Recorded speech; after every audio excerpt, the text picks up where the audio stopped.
আপা খান খান, একটা কথা আছে শুনেন। কি হয়েছে ভাই? আপনাকে দেখলাম ওদিনকা এই দুজন লোকের বাপ ডাকলেন, আপনার বাপ কয়টা আসলে সত্য কথা বলতো। এই দাঁড়ান, বলাইবেন না, বলেন। এই আপনি দাঁড়ান। আমার বাপের কথা জানতে চান? হ্যাঁ, আমি আপনার আহ, বাপের কথা বলতে জানতে চাই। আপনার বাপ কয়টা, সত্য কথা বলুন। আসল কথা কি, আমার বাপ এখন আপনারা কি কমু, আমার বাপ কয়টা? আমার বাপ তো তিনটা। হ্যাঁ, তিনটা? আপনার তিনটা বাপ কিভাবে হয়? আল্লাহ, জানেন না আপনি?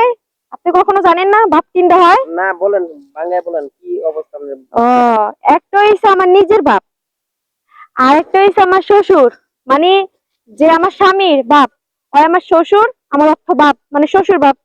আর একটা হইছে খাজা বাপ, মানে সবার বাপ, এটারে বলে খাজা বাবা, বুঝছেন? যাতে মানে একটা মাজারে গেলে দেখেন না খাজা বাবা খাজা বাবা একটা গান আছে না, দেখেন না ওই গানটা গাইতে গাইতে বাবা বাবা কয় না, এটাই সবার বাবা, বুঝছেন? যেমন আমারও বাবা লাগে, পৃথিবীর সবার বাবা এটা খাজা ওই বাবা। কারণে আমরা তিনটা বাবা, আসলে তো কথা ঠিকই, আমি ভুল ভাবছি। আচ্ছা ঠিক আছে, মনে কিছু নেন না, আপা রাখেন, আচ্ছা রাখেন। আচ্ছা ভাই, ঠিক আছে।